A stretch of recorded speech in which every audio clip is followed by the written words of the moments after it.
Genetic. Yeah. Thank you, Devin, thank you, Tim, and thank you all for being here to celebrate Matthew's life, show your care. Greatly appreciate it.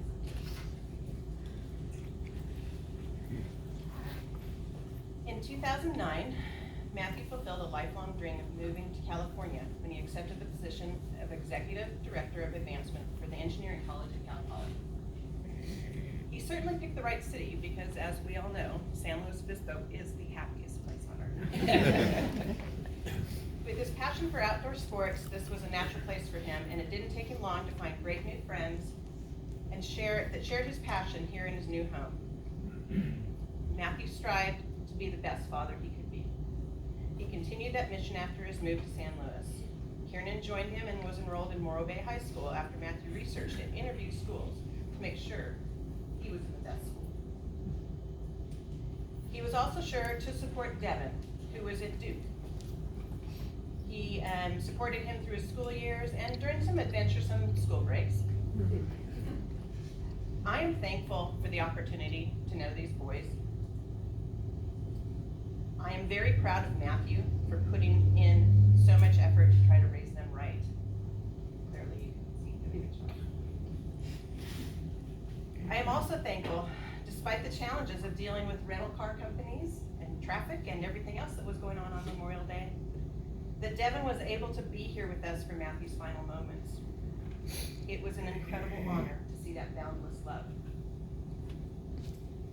Matthew would often bring the boys along in his outings with his new local friends, which included hiking, kayaking, potlucks, and live music concerts, both inside and out. As soon as he arrived in SLO, he started building a network of lifelong friends with a common love of nature, music, volunteering, and intelligent, humorous conversation. Some of these friends visited him during the last several months, giving us all the opportunity to laugh at the recollection of their adventures, including one story of trespassing on a golf course for a rambunctious game of air golf while using fabricated British accents. I hope there's video. He also participated in many activities through Meetup, in which he continued to hike, golf, enjoy live music, and added volleyball to the mix. We could often be found at various music in the park events with our Meetup friends. Matthew always packed a freshly made snack to share with everyone, and he loved to dance. Our Meetup friends have been an amazing support during this time. Thank you so much. In addition to his various social groups, Matthew also stayed true to his philanthropic ways.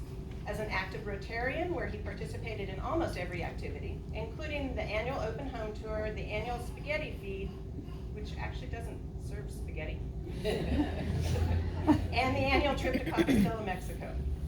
He was also an active member on the board of Little Theater, now SLO Rep, and kept busy with a long-term project he had such a passion for, spearheading the 2014 startup of the now very successful local chapter of AFP, the Association for Fundraising Professionals. He and I are very thankful to those who have carried it forward in its success to help fundraisers and nonprofits in our community. Matthew and I met in spring of 2014. We were introduced through Match.com. He used to joke about Match and its inability to align profiles for date suggestions.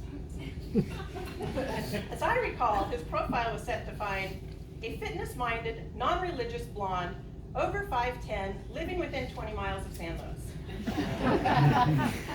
But he kept getting suggestions for 5'2" Hispanic Catholic women from Fresno. To which he said, Fresno!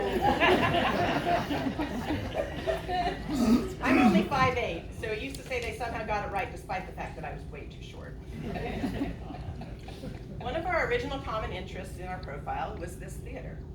My folks have been involved with Little Theater for over 40 years, and he had posted on his Match site that he was on the board, which I found quite attractive. Another common interest was live music. So I asked him, in one of our many early emails back and forth, if he liked to dance. His response? Well, I like to move enthusiastically to music.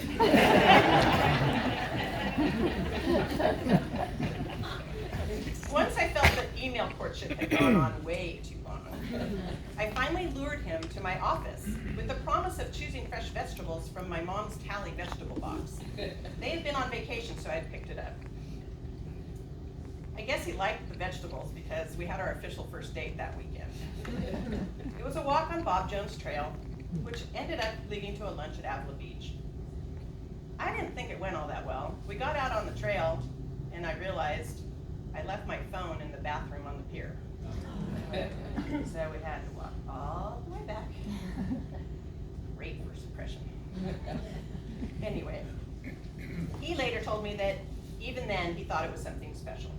And as can be seen on his Facebook site, we were active, in love, and enjoyed life to its fullest. After a New Year's Day proposal, we were married on Avila Beach in August of 2015.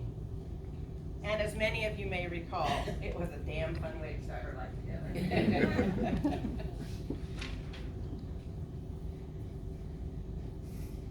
I so regret not being able to have more time with Matthew.